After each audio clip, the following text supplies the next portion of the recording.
Welcome, my amazing viewers. Thank you so much for joining me on my program once again. I appreciate you wherever you are connecting from. If you have not subscribed to my channel, please kindly subscribe to my channel.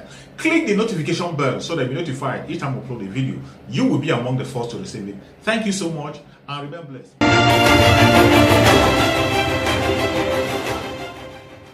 The prelate of the Methodist Church of Nigeria, His Eminence Samuel Kanu Uche, who was abducted on Sunday along the Enugu-Port Harcourt Expressway in the Umonechi local government area of Abia State by kidnappers. Well, he said 100 million naira was paid by the Methodist Church to secure his freedom, and also that of his chaplain, Very Reverend Abidemi Shitu, and the Bishop of Owerri, Right Reverend Dennis Mark. Now, in an exclusive interview with Arise News, Ozzy Okoli, the cleric, recounted his ordeal in the hands of his abductors. Let's listen.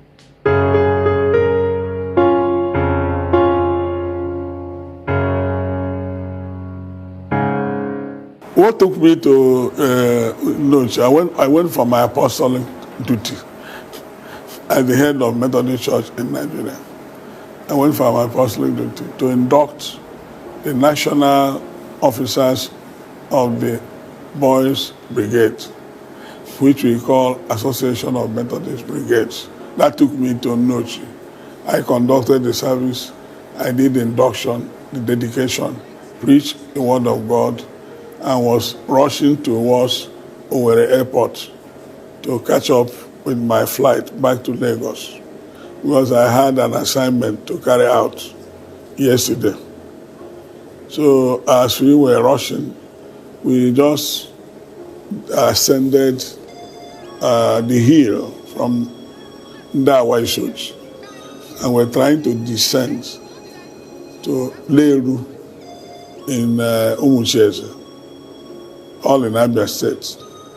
So as we were approaching, 3 boys came out from the bush, pointed gun at us. They were all wearing black. I said, these are kidnappers. And there were 2. As our driver was trying to speed up, 2 others fired at our tire. And the motor started swabbling, and fell.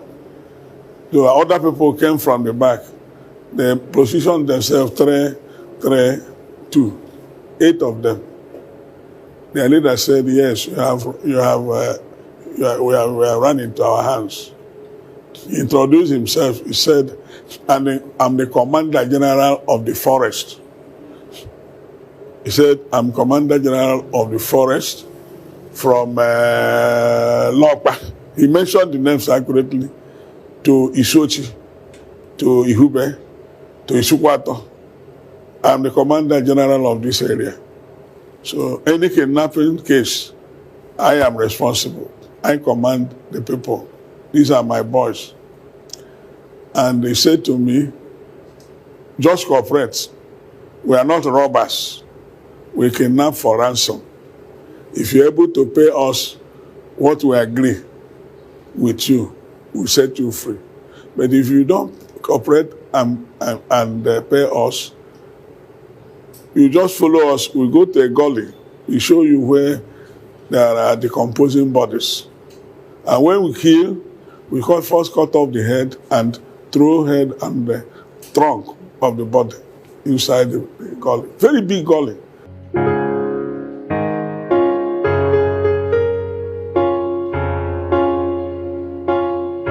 We were 5. Myself. In fact, I'm supposed to be with the bishop at the back. But because a minister, a communication officer, would have been stranded, and he has booked to go with us, so we had to pick him. He was in between me and the bishop. My chaplain was in front, and driver now driving. So all of us were moving together when this thing happened. So the 2 young boys, the one in between me and the bishop and the other boy ran away. They were able to apprehend us. So that was how it happened. They took us far inside the bush. At the first place, They said we should walk barefooted. They took our shoes. It was around 10:30. Remember, this happened around 3:30. In fact, our arrest was by 2:45. By 3:30, we were already in the bush and we were moving. We had stopped to rest until it was dark. So around 10:30 or so, they started asking about how much can we pay. The man said, we can relax here a bit and negotiate. How much are you going to pay?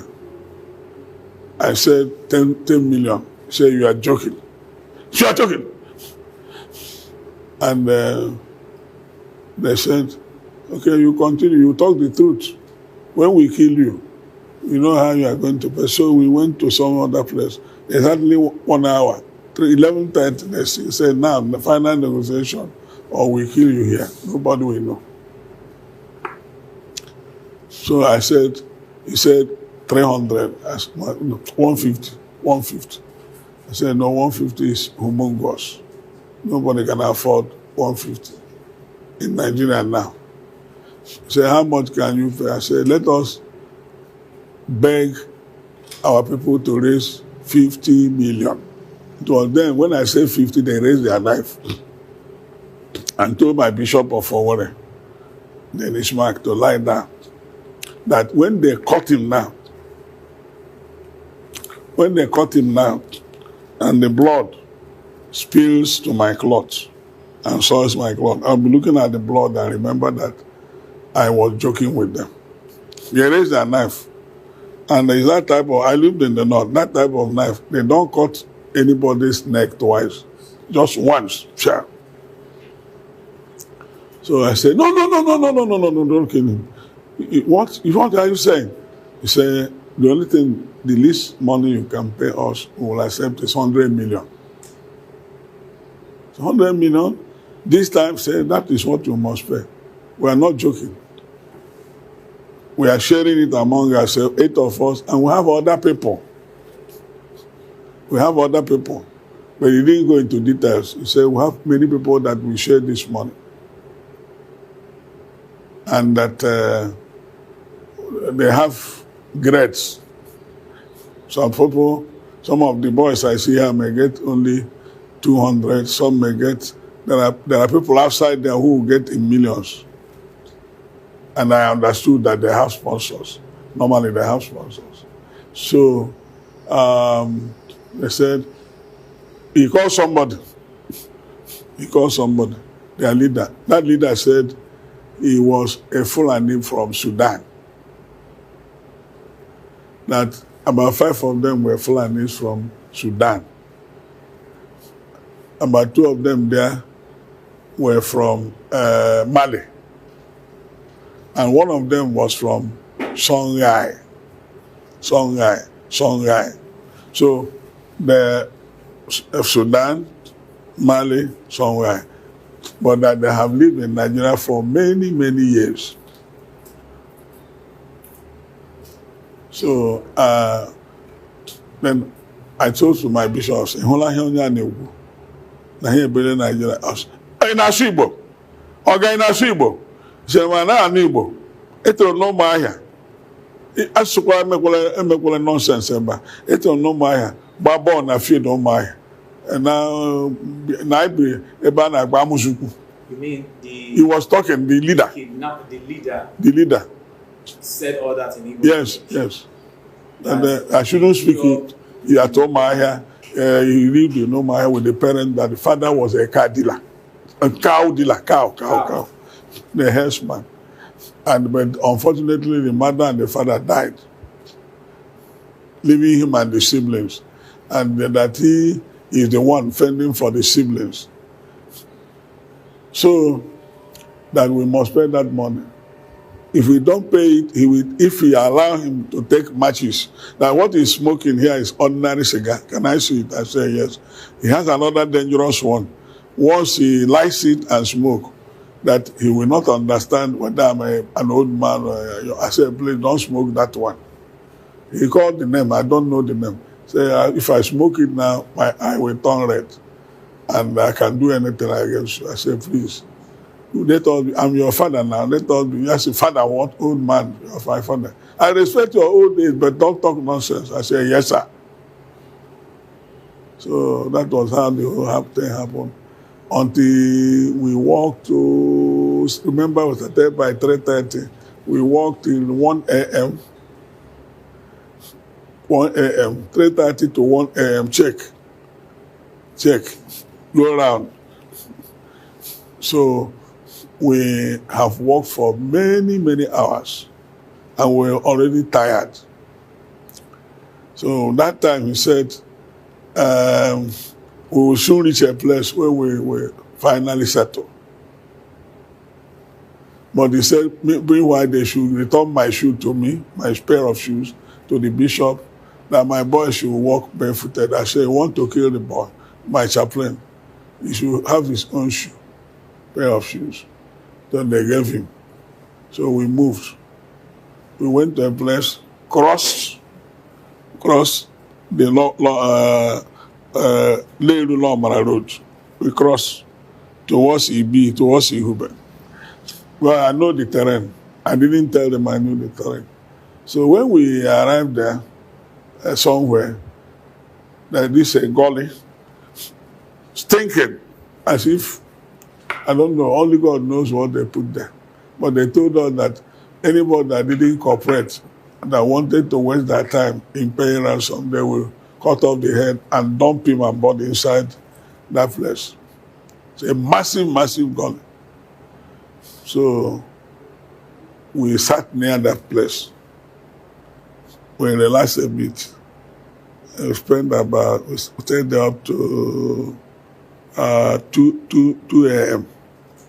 We said, okay, let's go to the final place.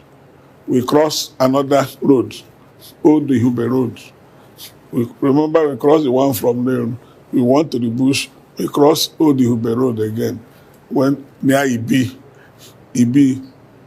That's where people normally say they release them. So when we went there, we relaxed. We all sat down. They slept and we slept. I used my hand to cut some shrubs of trees. So I slept until 9 a.m. 9 a.m. They say we should call. I called the people, and they said, Who did you call? my people. My people were gathered somewhere at Isoch. That was communicating them. They gathered my bishop, those from Omaya, those from Okiwe, those from Isukwato, those from Uturu, and they gathered somewhere, planning how they were communicating Lagos. I had them, they said they had raised between 60 and 80 million cash. I had them cash, but that they were expecting 50 million collected in another center. But the problem was how to bring it to notes because of hypopsy at home. I said, move. Just move. As clergymen, I told them something. If the IPOP people see you, speak a language they will understand. They will allow you pass it. And tell them that your guy is in the bush. That's what I told them. Your guy, you got the reverend ministers. Your guy, the Mata is in the bush. They will give you away. So they traveled from where they got the money to Noche. They gathered the whole money. Now 130 million. I said, okay. I called them eventually by 3. They said the money is intact. I said, bring out 100 million and give to these people. That our life is most important. Wherever you borrowed money and whoever contributed, after we are going to make refunds. We'll find how to make refunds. Because the church will always know how to gather, mobilize, and get money. Kobo. You know, drops of water can make a mighty ocean.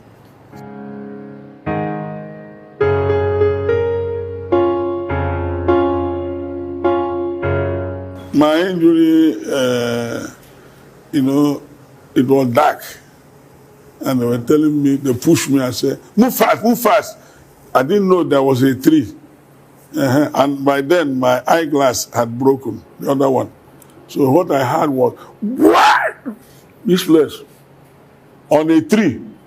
Why? And there was blood, gushing blood, you know, spilled on my shirt. I was wearing blood. So I put one handkerchief, all soaked. Because how I knew was that one of them was using a torch behind me. So all soaked with blood. In fact, the thing was like you soaked a handkerchief in water, blood. So I did like this. I did as if I wanted them to see it. They didn't even care. As far as I know, those people value calm than human beings. So I removed the handkerchief, threw it down.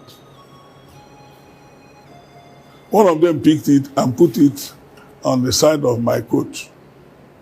I don't know whether they think I wanted to use it for juju. So I was using it soaked. So I was moving. And I took out another handkerchief, fully soaked. Since they didn't allow me to throw away the other one, I put it the same place. Then I brought out another handkerchief. Then I said, please excuse me. What we used to do when we were little children, I stopped and took the leaves of one plant, squeezed it. The water was not coming. I spat into it. No liquid. I spat again, and then liquid came out. I used it.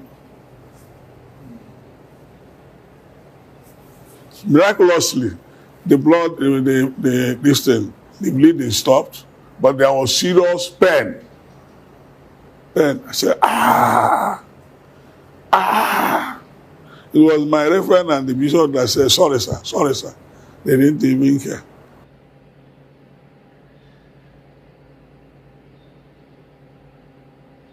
Eventually, when the money was okay, I said, how are you going to take the money? The leader said, Oga, we are going to take the money by ourselves. I'm leading them. 2 people will be here with you. And what they will hear is fire or go. If I say fire, they will kill 3 of you. You know that the money, your people played the tricks with us. But if you hear, okay, you're okay, you can go. So we were praying, panicking. Eventually, maybe they counted the money in their 5 Ghana must go 20 million there as instructed. They got the money towards Ibi, the old road. This is Lomara Junction, Isochi, Lomara, Ihube. They came towards Ibi.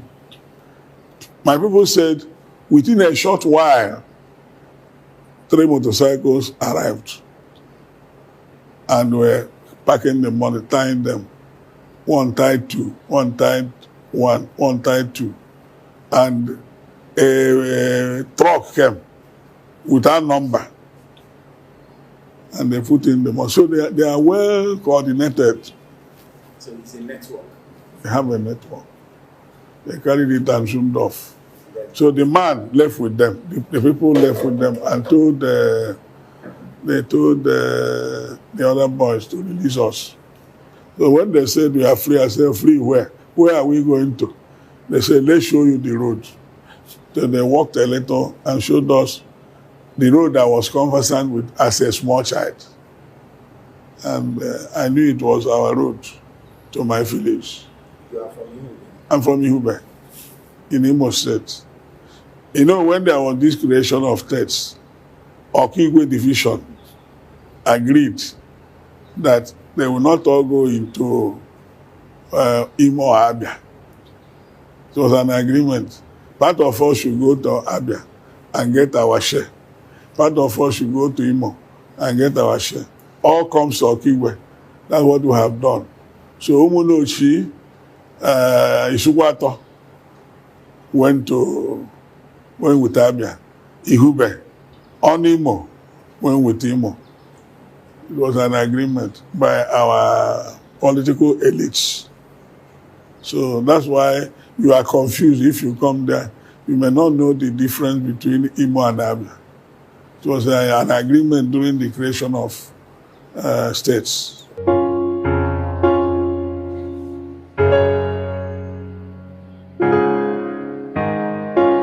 What they did to me had nothing to do with Abo. It was pure kidnapping by Fulani herdsmen. Because their cattle were very close there, manned by some people. It was not, it had nothing to, and I'm beginning to suspect that those who cut off people's heads are not really Igbos. Igbos are not known for cutting people's heads. But there are Fulani's children born in Igbo land. You can't differentiate them. They went to school there. Their parents were big men, cattle dealers. Their mothers used to fry akara, which they call kwose. We bought it when we were young. So they grew up there. So they integrated themselves into this. So actually, that's a serious problem. You know, why you don't start a problem is that when you start a problem, you can just escalate. So there are different groups in Igbo land now. So there are also the IPOB. IPOB was also divided into two. Somebody seceded from Kano. I'm not advocating for them, but when Nnamdi Kanu started, he was saying it is freedom fight. Don't kill, don't just demonstrate. However, I've never been a member. I've never been part of it. And all I know is that as an Igbo man, personally, and every Igbo man that tells you that is happy in Nigeria is a liar. Not because we want to leave Nigeria. I, as an elder statesman, want united Nigeria, but a united Nigeria where there is equity, fairness, justice. Look at what is happening in the political primaries. They conspired that no Igbo man should be presidential candidate. Is it fair? Even if when it is the turn of Southeast to produce president, they say no. He can either go to Northeast or Southwest or South-South. Is it fair? So for me, it is something you can negotiate, not by killing. Nobody knew that Israel would become an independent nation. Nobody knew. They were scattered here and there until 1945, when the state of Israel was pronounced. And then they made Tel Aviv the capital.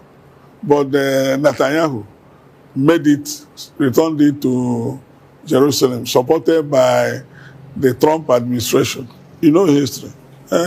So whatever God has ordained will come to pass. But for me, I believe in a united Nigeria where there is justice, righteousness, equity, fair play. I believe in that.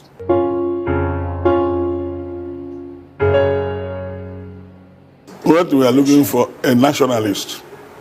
Once we get a nationalist who believes in Nigeria, everything will be fixed. But if you get somebody whose interest is Igbo, Yoruba, Fulani, Hausa, Insecurity, Ijo, rubbish, we'll go back to square one. We get in Nigeria. For instance, I'm not boasting. If you, after this interview, ask a cross-section of Methodists, I don't know where you come from. I believe in Methodist Church, Nigeria. That's what I believe. And I see that church as a family. So all the scholarships we gave to ministers to study, we were not discriminating. When there is opportunity for scholarship, I will call the former SOC. Who do we give this for? He may say this or that. I said, but that area has not got. We made sure that our 4 pillars were represented. Because we have 4 pillars in Methodist Church. The Southeast extraction, South-South extraction, Southwest extraction, Northern extraction. That was how we were balancing our scholarships. So nobody is grumbling. When it comes to distribution of offices, that's what we do. We promoted equity. So that's why I can boast that I'm loved by everybody. Because I don't play on tribal sentiments. I don't believe in ethnic chauvinism. For my people sometimes accuse me that I'm a sellout. You are an Igbo, but you're a sellout. Sellout what? Because I'm fair. No, I'm fair because of the kingdom of God. I'm not looking at this flesh. Like I would have died if God was not with me. Supposing I died and I was a tribalist, you think I'm going anywhere? Heaven is not enough for any tribe or ethnic group. Heaven is for those who are children of God.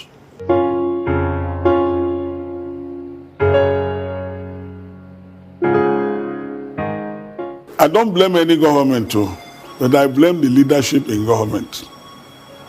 It's individuals that run government. If you see, the Bible says that when the righteous is in authority, people do what? Rejoice. But when the unrighteous is in authority, people groan. Are you not groaning? Are you eating well? Do you have all the money you need? Are you paid all the salary? What is happening with ASU? What is happening with NASU? What is happening with labor? That means unrighteous administration. I'm not a politician. I'm not against APC, nor am I against PDP, nor Labour Party, nor any of the parties. But all I want is whoever is in power, be he Igbo, Hausa, Ishekiri, Ijo, Yoruba, Fulani, let there be justice. Let there be equity.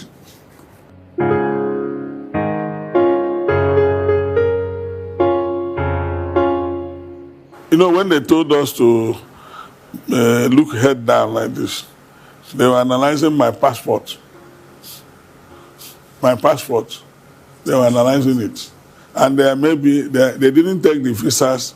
The visa that I used to the US, once, twice, three, they saw it there. The visa I used to London, they saw it. They went to Belfast, they saw it. They went to Dubai, they saw it. They went to South Korea, they saw it. They went to various places. So they must know that this man that travels outside the country must be somebody. So they were analyzing the passports one by one.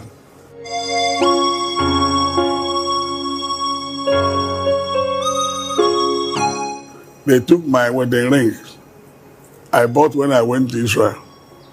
I bought that wedding ring for $150. So it's pure gold. They took it. And they took my wristwatch. My wristwatch, they took it. My wristwatch, very costly wristwatch. They took my chain. But life is more than that. If you're alive, you will get every money in the pocket. Every money, anything money, they took. And they were heartless. When they said we can go, they didn't give us even 200 to get bike, nothing. They just allowed us to walk like that. It's the worst humiliation I've ever witnessed in life.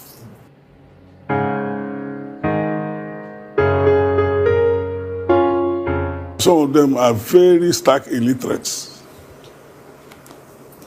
Only one was communicating fluently. And I guess that the way he spoke, maybe he went to a level above secondary school. And that was the one that claimed that he was born at Omaya. In fact, he said he was born at Amuzuku, Ibek. And they had sophisticated weapons. Yes. You can't look at their knife. You can't look at their guns. They were well armed. Yes. In fact, when they went to collect the ransom, they brought in more people hidden somewhere with more guns. In fact, people saw one boy at the front of the military checkpoint So our man wanted to harass him. What are you doing here? Who are you? The military said, no, leave him. He came to drop something for us. And it's the same military that normally said to people who go on combing, don't cross. If you cross this line, we fire you. Don't go inside the bush. So why are they shielding the people? Why are they shielding them? So some people have planned to do something in this country. There's a plan. There's something they are planning, but only God will foil it.